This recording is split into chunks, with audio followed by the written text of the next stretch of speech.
muchos de ustedes que están conmigo desde el primer programa, donde traje a mi madre, como recordarán, invité a mi mamá y también invité ese día a un médico que me había salvado la vida en un momento dado. Él nos mostró un libro que acababa de lanzar, para el cual usó una técnica que lo llevó hasta su tatarabuelo y pudo saber incluso que luchó en la guerra de los 10 años en Cuba. Le doy nuevamente la bienvenida a mi hora favorita, al doctor Omar Suárez. Gracias. A quien siempre me da mucho gusto ver, saludar y tenerlo aquí, y espero que no sea la última. No, las que tú quieras.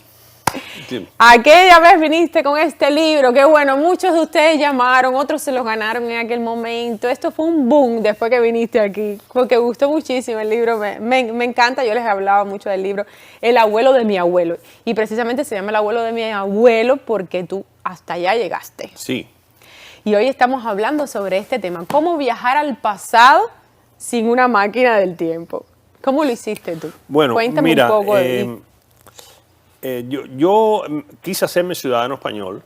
Yo viví en España, mis 4 abuelos eran asturianos, emigraron a Cuba.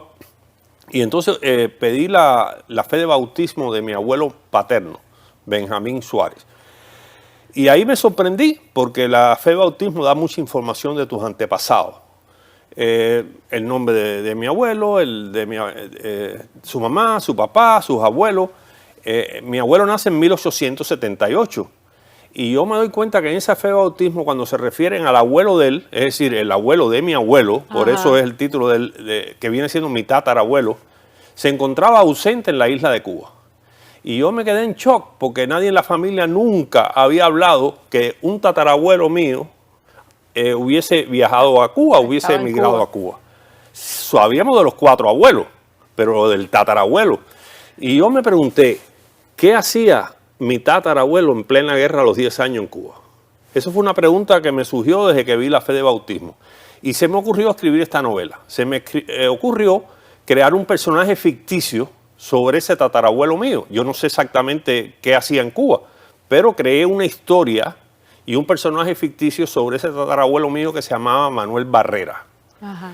En ese momento tú no sabías, pero después sí supiste. Bueno, eso viene por Fermín. Sí. Eso viene después con el doctor Fermín de la Fuente. Todavía, vamos por partes. Sí. Tú escribiste el libro, tú sabías que tu tatarabuelo había estado allá.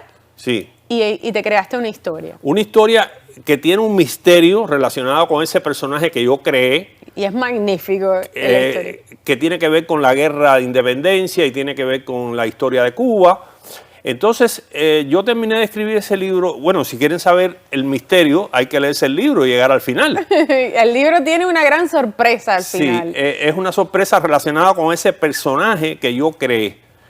Ahora, después me reencuentro con el doctor Fermín de la Fuente.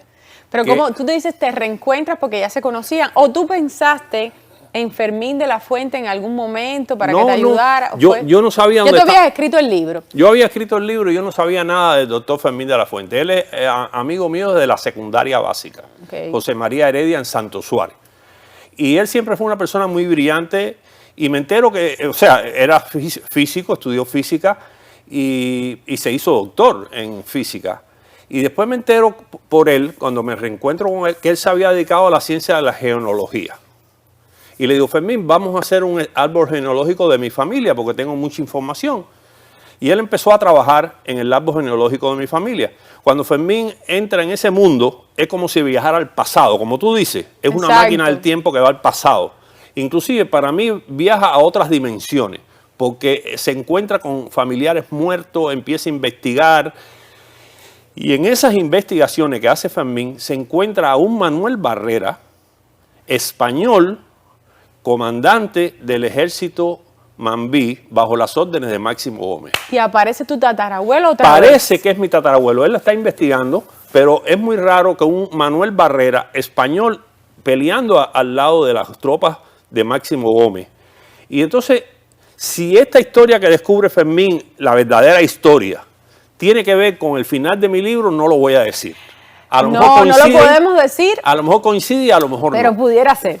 Pudiera ser, pero hay que leerse el libro para poder saber la historia que yo inventé. Oiga. Y ahora tenemos posiblemente la historia verdadera de mi tatarabuelo. Fíjense lo que es la genealogía. Pero cuando la tengas ya, que hay una forma de oficializar eso, de confirmar que lo que está investigando Fermín, ahora vamos a conocer a Fermín, hay forma de verificar que es real. Una vez que él termine su investigación. Yo creo que él está bastante cerca de demostrar que sí, que efectivamente se trata de mi tatarabuelo. Porque es muy raro el apellido Barrera, español, no es tan frecuente como Pérez, como Suárez. Y Máximo Gómez se refiere a él, era comandante. Y se refiere a él porque es un indisciplinado. Fermín puede explicar mejor eso, lo que él ha averiguado. Qué fascinante, qué fascinante. Vamos a ver cómo Fermín logra llegar hasta allá. Pero antes les recuerdo que El abuelo de mi abuelo está en Amazon. Sí.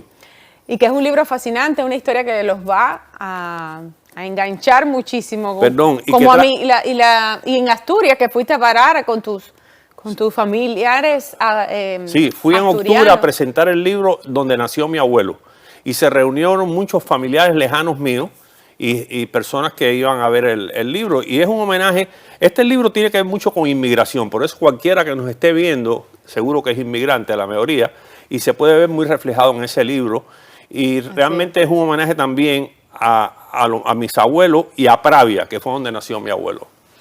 El abuelo de mi abuelo. Ahora sí, vámonos. Bueno, Fermín de la Fuente, el doctor Fermín de la Fuente, que se dedica a que es genealógico, vamos a decir. Vamos a dejar que él mismo nos explique si es genealogía, cómo se dice, qué cosas, si es una ciencia. Él está en contacto vía internet, vía Zoom, porque está viviendo en St. Petersburg, en Tampa. Sí, se Y ahora mismo nos vamos a hacer un contacto con el doctor Fermín de la Fuente. ¿Nos escucha, nos ve? Déjeme saber, por favor. Los escucho perfectamente y agradezco a ti y a todo el colectivo del programa que me hayan invitado. Se dice genealogía. Genealogía. Genealogía, ok. Sí, que no viene de genio, sino de árbol genealógico. Sí. Doctor, estamos muy curiosos aquí con esto, hablando de que esto es prácticamente como viajar al pasado, porque se puede llegar tan lejos que es impresionante. Sí. ¿Qué cosa es la genealogía? ¿Es una ciencia, es una técnica? ¿Cómo lo podemos definir? Es una especialidad. Okay. Para que se pudiera considerar una ciencia, tendría que tener métodos, leyes que se pudieran comprobar. Entonces es una disciplina en la cual intervienen muchas ciencias. Por ejemplo, la historia, la genética, la geografía, la biología, la medicina, porque todo gira alrededor del hombre en el ámbito familiar y a partir de la persona centro del árbol hacia el pasado, que a veces no sabemos ni de dónde viene. Exacto. Pero entonces usted tiene que utilizar todo eso para llegar a una conclusión. No exactamente. Disculpa que te haya interrumpido. No exactamente. Por ejemplo, los dos pasos que utilizo yo son primero una entrevista genealógica o un formulario que le envío al interesado, donde les pido nombre y 2 apellidos, donde naciste, si quiere incluir a su pareja, su esposa, donde nació, sus padres, sus abuelos, y como casi todos los cubanos tenemos ancestros españoles, algunos africanos y algunos de los dos, pues hay que buscar, hay bases de datos. Yo trabajo con el sitio web de Ancestry. Ahí hay bases de datos de los nacimientos, de los bautismos, hay árboles genealógicos hechos por otras personas, hay bases de datos de inmigración de los Estados Unidos y ahí empieza la investigación. Y usted se sienta a trabajar con todo eso. Pero ¿cuánto tiempo le puede tomar hacer una investigación de ese tipo?